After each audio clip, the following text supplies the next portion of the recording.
ఈరోజు ఒక interesting topic time management గురించి. డేల్ కార్నెగీ నుంచి మార్టిన్ వరకు చాలా పుస్తకాలు దీనికి సంబంధించి నేను చదువున్నాను. అయితే వెరీ కాంప్లెక్స్ ఉంటాయి. అంటే ఈ ప్రపంచంలో మనం విజయం సాధించాలంటే టైంని అర్థం చేసుకోవాలి, టైంతో పాటు పరిగెత్తాలి, ర్యాట్ రేస్లో ఉండాలి, అప్పుడే విజయం వస్తుంది. సో ఎవరిని టైంని సద్వినియోగం చేసుకుంటారో వాళ్ళే విజయం సాధిస్తున్నాం అని నమ్ముతున్నారు అంతా. ప్రపంచంలో అది కరెక్ట్. సో ఇప్పుడు నేను చేయబోయేది ప్రాపంచిక చర్చ, ప్రకృతిపరమైన చర్చ కాదు, ఆధ్యాత్మిక చర్చ కాదు. ప్రపంచంలో ఎవరైనా ఉంటూ కాస్త సమయాన్ని సద్వినియోగం చేసుకుని విజయం సాధించాలంటే ఏం చేయొచ్చు, ఎట్లా, హౌ టు, అసలు టైంని ఎట్లా మేనేజ్ చేసుకోవాలంటే ఒక్కొక్క పుస్తకంలో ఒక్కొక్కలా రాశారు. మనకి ఎప్పటికీ అంతు చిక్కదు, అంటే ఏది చివరికి ఫాలో కావాల్సింది. అట్లా రకరకాల పుస్తకాలు చూస్తుండగా నాకు చిన్న ఫార్ములా కనిపించింది, 4 Ds. ఒక చిన్న చార్ట్ ప్రిపేర్ చేసుకొని 4 Dలు రాసుకోండి. ఒక D ఏంటంటే do, second D decide, third D delegate, and fourth delete. Simple. So మనం సమయాన్ని సద్వినియోగం చేసుకోవాలంటే ఈ చిన్న ఫార్ములా పాటించవచ్చు అనిపించింది. ఒక చిన్న చిట్కా లాంటిది, చెప్పినంత మాత్రాన పాటిస్తారేమిటి. ఇప్పుడు డూ అంటే ఏమేం చేయాలనుకుంటున్నావు రాసుకో. అంటే ఎవ్రీడే ఏమేం చేయాలనుకుంటున్నావు 2 నిమిషాలు. ఇప్పుడు నేనే నా గురించే చెప్తా. ముందిరామిరెడ్డి గారు రాసిన పుస్తకం డిజైన్ చేయాలి, కవర్ డిజైన్ చేయాలి. ఆ తర్వాత ఎవరో భోజనానికి పిలిచారు, పోవాలి. ఆ తర్వాత హ్యాండ్లూమ్ షాప్కి వెళ్ళి బట్టలు కొనుక్కోవాలి. ఆ తర్వాత బండి తుడుచుకోవాలి. ఇదంతా ఈరోజు పని. టైం మేనేజ్మెంట్లో జీవిత లక్ష్యాలకు సంబంధం లేదు. ఈరోజు నువ్వేం చేయాలో అది మాత్రం ఇంపార్టెంట్, దాన్ని సరిగ్గా క్యాల్కులేట్ చేసుకోవాలి. దాంతోపాటు బట్టలు ఉతుక్కోవాలి. ఇవన్నీ నా షెడ్యూల్లో ఉన్నవి. అయితే ఫస్ట్ డూ అనేది రాసుకున్న తర్వాత డిసైడ్ చేసుకోవాలి. ఇది దాదాపు ప్రతి ఒక్కరు చేస్తుంటే ప్రియారిటీ దేనికి ఇస్తావు. డిసైడ్ అంటే which one is the most important work, దేనికి ప్రియారిటీ ఇస్తావు. ఇప్పుడు నేను ముందిరామిరెడ్డి గారి బుక్ అయితే ఆయన నా టాక్స్ విని ఇన్స్పైర్ అయ్యి అవి ఆచరించి అక్కడి నుంచి తను ఒక బుక్ రాశాడు, అనుభవసారం. సో దానికి ఒక పేరు పెట్టాను. త్వరలో 14వ తారీఖు లేదా 15వ తారీఖు లేదా 16 బుక్ లాంచ్ చేసుకుందాం ఈ గదిలోనే. సో మీరంతా వచ్చేసేయండి. చిన్న భోజనమో బ్రేక్ఫాస్టో ఏదో టైం చెప్తాను, సాధ్యమైనంత వాళ్ళు వచ్చేసేయండి. ఆయన మళ్ళీ 16th సిడ్నీ వెళ్ళిపోతున్నారు. సో విదిన్ 8 డేస్లో ఈ పుస్తకం ప్రాసెస్ అంతా పూర్తి చేశాం. సో ఇప్పుడు హై ప్రయారిటీ వర్క్ ఇది. సో ఈరోజు నా టైం మేనేజ్మెంట్లో దానికి ఇచ్చాను డిసైడ్, అది డిసైడ్ చేశాను. కవర్ డిజైన్ చేయాలి, ఆ తర్వాత బ్యాక్ కవర్ చేయాలి, ముందు మాట రాయాలి, ఆయనది ఒక స్కెచ్ చేయాలి, నాదొక స్కెచ్ చేయాలి, ఇదంతా కూడా. ఇప్పుడు నెక్స్ట్ ఇంకా ఏం డిసైడ్ చేస్తున్నా అంటే ఖచ్చితంగా ఒక 2 మెయిల్స్ రాయాలి. సో ఇవి కూడా డిసైడ్ చేసేసాను. ఇప్పుడు ఈ డూలో 10 ఉన్నాయి, అందులో డిసైడ్ ఒక 3 చేశాను. డెలిగేట్ అంటే వీటిలో ఒకవేళ సమయం మిగిలితే ఏం అటెంప్ట్ చేయొచ్చు. నేను అనుకున్న నాకు కనుక సమయం మిగిలితే ఒక్క 1 అవర్ అట్లా బయటికి తఫ్రీకి వెళ్ళినట్టు ఉంటుంది. వచ్చిన షర్ట్ కొనుక్కొచ్చుకుంది రోజు. కరెక్ట్గా 45 మినిట్స్లో వెళ్ళాను, వచ్చేసాను అట్లా. సో డెలిగేట్ అంటే ఒకవేళ సమయం మిగిలితే సెకండ్ ప్రియారిటీ దేనికి ఇస్తావు అది. అట్లా నీ ఇష్టం. అంటే ఇల్లు సర్దుకోవాలి, సెకండ్ ప్రియారిటీ. అట్లాగే ఫ్రెండ్ ఇంటికి భోజనానికి వెళ్ళాలి, సెకండ్ ప్రియారిటీ. ఆ తర్వాత లాస్ట్ డిలీట్. సో ఏవైతే చేయలేవో అవి ఈరోజు కొట్టేసి బాధకతం. ఈ 4 కనుక పాటిస్తే డే చాలా బాగుంటుంది. ఇంకోటి, తెలియకుండా ఇవన్నీ చేస్తుంటారు చాలామంది, కానీ తెలిసి చేస్తే సింపుల్గా ఉంటుంది. పొద్దున్న లేస్తేనే 10 పనులు ఉంటాయి. ఇంకొకటి, ఈరోజు భోజనానికి వెళ్ళాలి అన్నది సెకండ్ ప్రయారిటీ లిస్ట్లోకి వెళ్ళింది, రేపు అదే ప్రైమరీ అవ్వచ్చు. సో ఎవ్రీడే అది మారిపోతుంది. సండే రోజు బట్టలు ఉతికే పని దాదాపు వారం రోజులు అన్ని రోజులు డెలిగేట్ అయ్యి డిలీట్ అవుతుంది, కానీ సండే రోజు అదే ప్రైమరీ వర్క్ అవ్వచ్చు. So decide what to do, first D.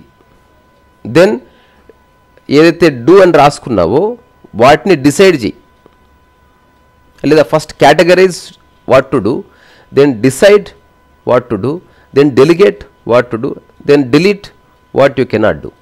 So ఈ 4 కనుక పాటిస్తే నీ డే అనేది చాలా బాగుంటుంది. ఇది టైం మేనేజ్మెంట్ యొక్క ఇది ఒక అండర్స్టాండింగ్. రెండవది, దేనికి ఎంత టైం ఇస్తావు అన్నది నీ చాయిస్. ఇప్పుడు నేను బుక్ డిజైన్ చేయాలనుకున్నా, ఆఫ్టర్నూన్ వరకు నేను బుక్ డిజైన్ చేస్తా. ఆ తర్వాత ఆఫ్టర్నూన్ తర్వాత ఒక 2 hours రెస్ట్ తీసుకొని దాన్ని మళ్ళీ క్రాస్ చెక్ చేసుకుంటా, లేకపోతే ప్రూఫ్ రీడింగ్ చేస్తారు, వాట్ ఎవర్, లేదా డిజైన్ని క్రాస్ చెక్ చేస్తా, ఇట్లాంటివన్నీ. ఇప్పుడు దేనికి ఎంత సమయం పడుతుంది అన్నది కూడా చిన్న క్యాల్కులేషన్ వస్తుంది. దీనికోసం యూనివర్సల్గా చిన్న ఫార్ములా ఉంది. ఫర్ ఎగ్జాంపుల్ ఎవరైనా అడగండి, భోజనం ప్రిపేర్ చేయాలి, ఎంత టైంలో చేస్తారు అంటే ఏం చెప్తారు? ఒక్కరికి భోజనం ప్రిపేర్ చేయడానికి ఎంత సమయం పడుతుందో నువ్వు ఖాళీ సమయంలో క్యాల్కులేట్ చేసుకొని రెడీగా ఉండాలి. టైం మేనేజ్మెంట్ తెలియాలంటే నువ్వు ఏదన్నా ఒక పని చేయడానికి ఎంత సమయం పడుతుందో నీకు తెలిస్తే దాన్ని బట్టి క్యాల్కులేషన్ వస్తుంది. ఇప్పుడు నా అనుభవంలోనే చెప్తున్నా టైం మేనేజ్మెంట్. ఎవరో అడిగారు, నాకు ఒక పోర్ట్రేట్స్ కావాలి, ఒక్క రోజులో 35 చేయగలరా? ఇప్పుడు ఇంపాసిబుల్, 35 అంటే చాలా కష్టం.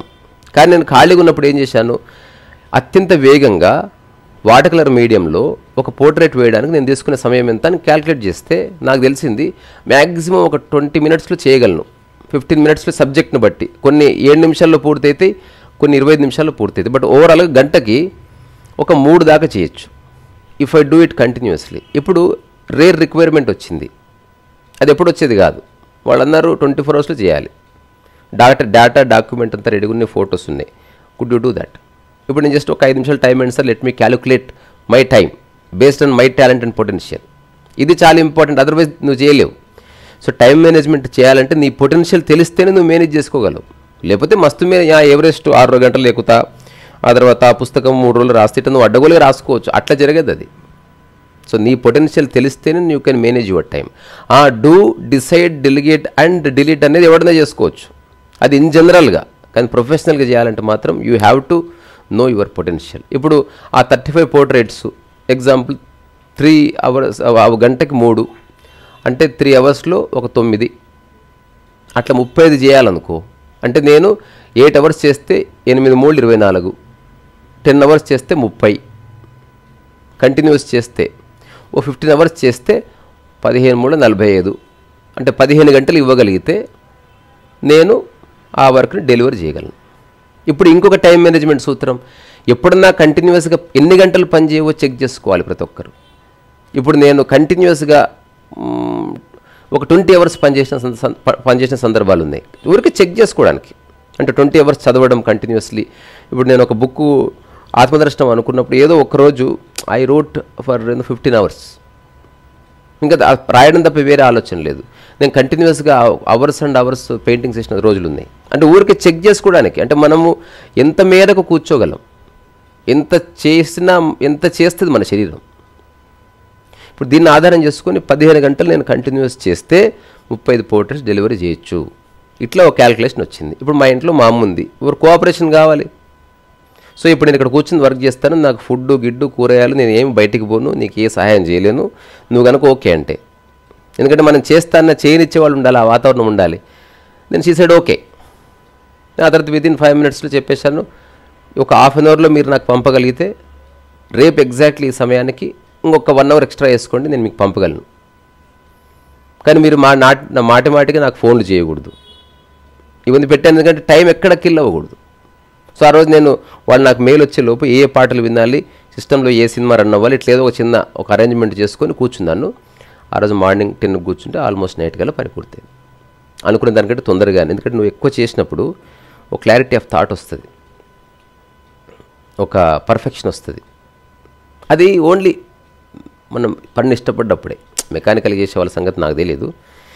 సో టైం మేనేజ్మెంట్ అనేది ప్రపంచంలో చాలా అవసరం. ఈ ప్రపంచంలో విజయం సాధించిన ఎందరెందరో మహానుభావులు అందరూ టైంని మేనేజ్ చేసుకుంటారు. ఇప్పుడు నాకు అట్లీస్ట్ మంచి మంచి కంపెనీల సీఈఓలు కొందరు తెలుసు. ఓ పిఏ ఉంటాడు, వాళ్ళు మేనేజ్ చేసిన టైమే. ఎక్కడికైనా వెళ్తే ఎంత టైం ఉంది అంటే 15 minutes. They really follow the time. ఎందుకు? వాళ్ళ ఈ 15 minutesని బేస్ చేసుకొని నెక్స్ట్ 30 minutes ప్లాన్ చేసుకొని ఉంటుంది. సో అందులో కూడా వాళ్ళు ఎవ్రీడే వచ్చే చాలా కాల్స్లో, అసైన్మెంట్స్లో డూ అండ్ డిసైడ్ ఇవన్నీ వచ్చాయి. దీంట్లో ఇవి డిసైడ్, ఈ 5-6 తీసేయండి. నేను విన్నాను అక్కడ, నేను ఉండి చూశాను అట్లా. ఇవి today it's not possible. Okay, ఇప్పుడు ఇవి డిసైడ్ రాసుకుంటారు. డిసైడ్ అయిన తర్వాత ఈ డిసైడ్ అయిన 10లో 2-3 స్కిప్ చేయగలిగే ఉన్నాయేమన్నా అవి మార్క్ చేసి పెట్టండి. అవి డెలిగేట్ అనమాట. అసలు డెలిగేషన్ అంటే అర్థమైంది ప్రతినిధి అని. అంటే నీ బాధ్యతని ఇంకొకరికి అప్పచెప్పడం. డెలిగేట్ అంటే అవసరమైతే పనిని పక్కకు జరపగలగడం. భాషలో ఒకదానికి చాలా అర్థాలు ఉంటాయి. దెన్ డిలీట్ అనుకున్నాం. ఇప్పుడు 10లో 6 అయ్యాయి. హఠాత్తుగా ఇంటి నుంచి ఫోన్ వచ్చింది, భార్యకి హాస్పిటలైజ్ అయింది సంథింగ్ అని. అందులో ఈ 3 ఒకటి అటెండ్ చేసి ఈ 3 డిలీట్ చేసి రేపు పెట్టుకుందాం. సో అప్పుడు ఎవరికి కోపం రాదు. ఎందుకంటే తర్వాత ముందే నువ్వు వాళ్ళకి చెప్పెడుతున్నావు. ఒకవేళ నువ్వు మంచి స్థాయిలో ఉంటే, సార్ ఈ 3 అపాయింట్మెంట్స్ ఉన్నాయి, సారు కన్ఫర్మ్ చేయడం లేదు, బట్ హీ మే కమ్, లేదా ఈ పని నేను చేస్తాను, లేకపోతే లేదు, మధ్యాహ్నం వరకు తెలుస్తుంది, మీరు నమ్మకం పెట్టుకోమాకండి, లేదా ఈరోజు మిస్ అయితే రేపు ఎల్లుండో పూర్తవుతుంది, లేదా మీరు ముందే క్యాన్సిల్ చేసుకోండి.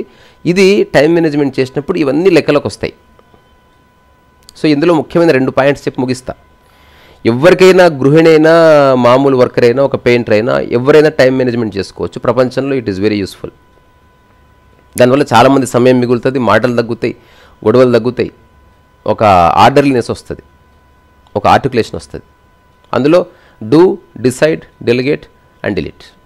ఏం చేయాలనుకున్నావు మొత్తం రాసుకో. అందులో ఖచ్చితంగా చేయాల్సిన డిసైడ్ చేయి, పోస్ట్పోన్ చేసుకోదగ్గవి నువ్వు డెలిగేట్ చేయి, ఇక చేయకూడనివి డిలీట్ చేసి పడదు.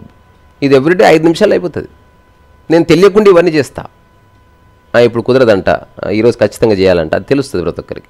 రెండోది, ప్రొఫెషనల్గా ఒక మంచి స్థాయిలో ఉండి నువ్వు టైం నిజంగా వాడుకోవాలనుకుంటే, పొటెన్షియల్ తెలిస్తే నిజంగా టైం మేనేజ్మెంట్ అవర్స్ వైజ్ చేసుకోవచ్చు, నిమిషాల వైజ్ చేసుకోవచ్చు. ఈ సంవత్సరంలో నేను ఎంత పని చేస్తే, ఇప్పుడు పెద్ద పెద్ద కంపెనీలు ఈ సంవత్సరంలో ఇంత టర్న్ ఓవర్, ఇంత గ్రోత్ సాధిస్తామని ఎట్లా చెప్తున్నారు? Because they know the potential. ఎంతమంది ఎంప్లాయీస్ ఉన్నారు, ఎంత బాగా పనిచేస్తున్నారు, వాళ్ళు ఎలాంటి వర్క్ చేస్తున్నారు, ఈ సంవత్సరంలో ఇన్ని వేల గంటల్లో ఎంత ప్రొడక్టివిటీ వచ్చింది, దీన్ని బట్టి మనం భవిష్యత్తులో ఏం చేస్తామో ఒక చిన్న క్యాలిక్యులేషన్ వస్తుంది. సో ఇండివిజువల్ లెవెల్లో నాన్ సీరియస్గా చేయాలంటే ఫస్ట్ది, ప్రొఫెషనల్గా చేయాలంటే one should know the potential in order to manage their time. Otherwise నువ్వు టైం మేనేజ్మెంట్ చేయలేవు, ఇంపాసిబుల్. అంతెందుకు, కాలినడకన తిరుపతి పోవాలనుకో, అక్కడ వస్తుంది లెక్క. రోజుకి ఎంత నడుస్తామో తెలిస్తే తిరుపతికి ఎన్ని రోజులు పోతామో తెలుస్తాం. సేమ్ టైం మేనేజ్మెంట్ కూడా అంతే. నీ పొటెన్షియల్ నీకు తెలిస్తే నీ సమయం నీకు తెలుస్తుంది. పొటెన్షియల్ తెలియని వాడికి ఇవేవి అవసరం లేదు, ఇంకా ఎంత ఇర్రెలెవెంట్ థింగ్స్ ఇవి. సరే మరి, సో సమయం అమూల్యమైంది అంటారు, ప్రపంచంలో నిజంగా అమూల్యమైంది, అందులో ఏ సందేహం లేదు. ఇప్పుడు నేను చెప్పింది ఆధ్యాత్మికతకు సంబంధించిన విషయం కాదు ఇది. సో అన్నిటినీ తెలుసుకోవాలి, అన్నిటికంటకంటూ కూడా ఉండాలి. చూడండి, ఎట్లా దోస్తే అట్లా చేయండి. రీసరస్ వాయిస్.